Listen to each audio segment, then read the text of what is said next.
بسم اللہ الرحمن الرحیم۔ محترم سامعین ناظرین، السلام علیکم ورحمۃ اللہ وبرکاتہ۔ امید ہے اللہ تعالیٰ کے فضل و کرم سے خیریت سے ہوں گے۔ اللہ تعالیٰ آپ کو، آپ کے اہل خانہ کو ہمیشہ اپنی حفظ و امان میں رکھے، آمین۔ راہ ہدایت والجہاد کے سلسلے کا علاج القرآن و حدیث پیش کرنے جا رہا ہوں۔ شروع کرنے سے پہلے گزارش ہے کہ اگر آپ نے ابھی تک میرے یوٹیوب چینل کو سبسکرائب نہیں کیا تو پلیز سبسکرائب کر کے، لائک کر کے بیل آئیکن کو ضرور پریس کیجیے گا، تاکہ آنے والے ایسے روحانی اور قرآنی ولاگ جس طرح باعث خیر، باعث برکت اور باعث ثواب ہیں، وہ آپ تک باقاعدہ اور بر وقت پہنچتے رہیں۔ دوستوں سے بھی شیئر کر لیں تو شیئر کرنے کا آپ کو اضافی اجر ملے گا انشاءاللہ۔ تو شروع کرتے ہیں القرآن حدیث۔ اعوذ باللہ من الشیطان الرجیم، بسم اللہ الرحمن الرحیم۔ وقالت اولاہم لاخراہم فما کان لکم علینا من فضل فذوقوا العذاب بما کنتم تکسبون۔ صدق اللہ العظیم۔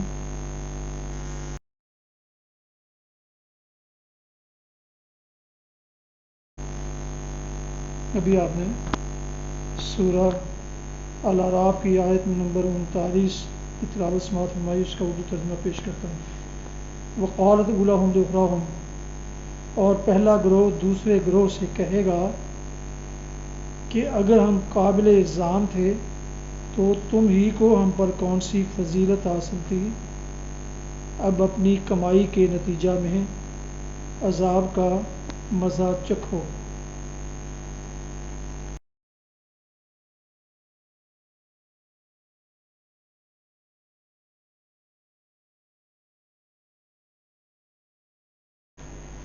تلاوت کی گئی آیت مبارکہ کی تفسیر سماعت میں گئی ہے۔ اب اپنی کمائی کے نتیجہ میں عذاب کا مزہ چکھو۔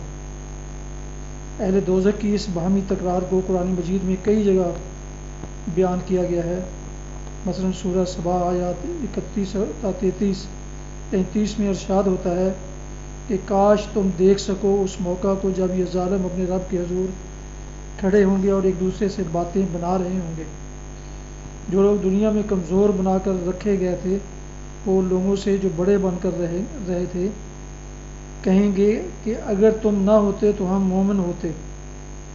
وہ بڑے بننے والے ان کمزور بنائے ہوئے لوگوں کو جواب دیں گے کیا ہم نے تم کو ہدایت سے روک دیا تھا جب کہ وہ تمہارے پاس آئی تھی؟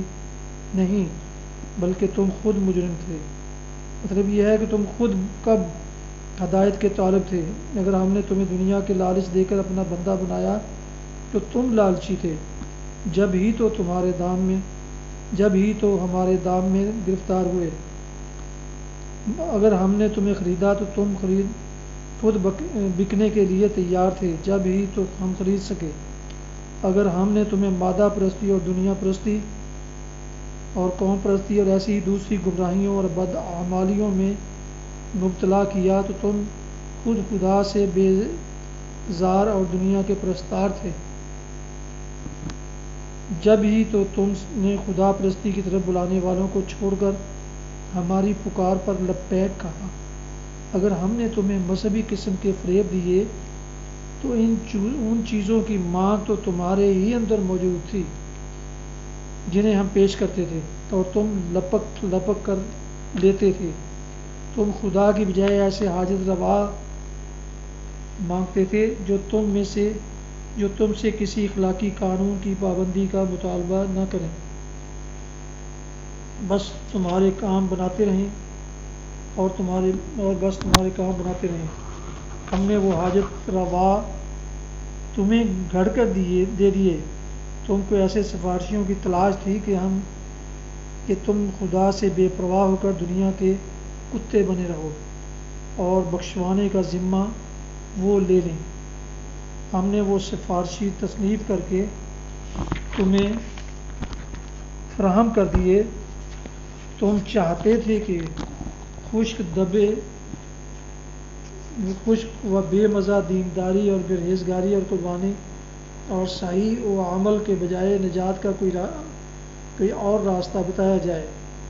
جس میں نفس کے لیے لذتیں ہی لذتیں ہوں اور خواہشات پر پابندی کوئی نہ ہو۔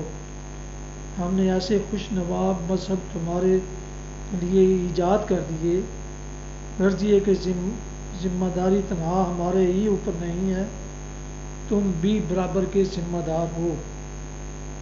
ہم اگر گمراہی فراہم کرنے والے تھے تو تم اس کے خریدار تھے۔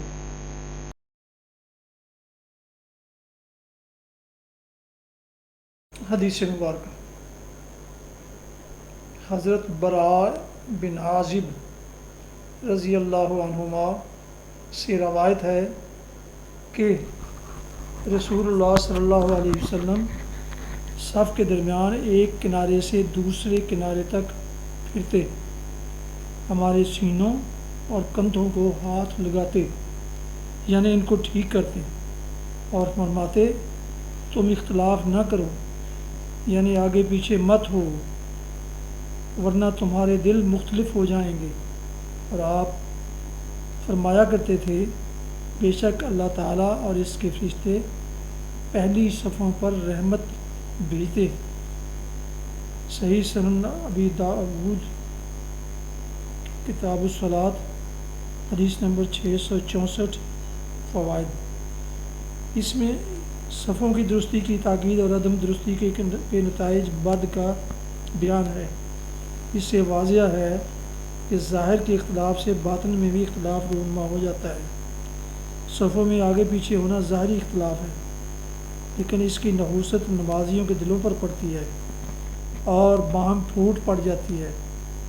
صلاۃ کی اضافت اللہ کی طرف ہو تو معنی رحمت کے ہوتے ہیں، اور فرشتوں کی طرف ہو تو استغفار و دعا کے، یعنی فرشتے پہلی صف والوں کے لیے مغفرت اور رحمت کی دعا کرتے ہیں اور اللہ تعالیٰ ان پر اپنی رحمت نازل فرماتا ہے۔ اس سے پہلی صفوں کی فضیلت واضح ہے۔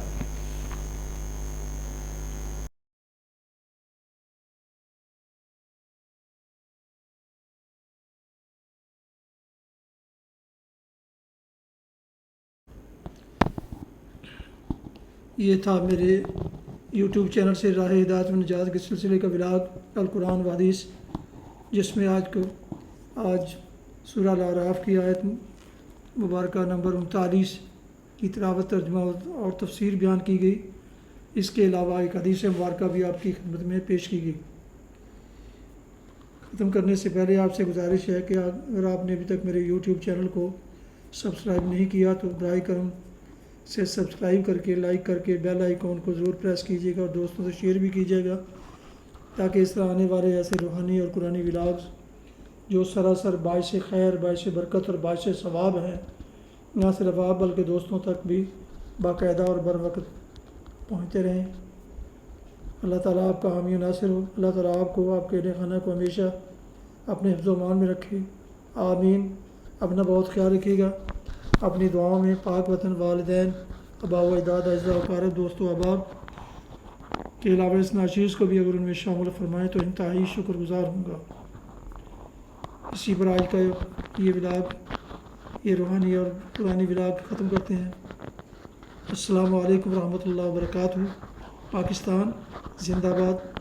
اللہ حافظ۔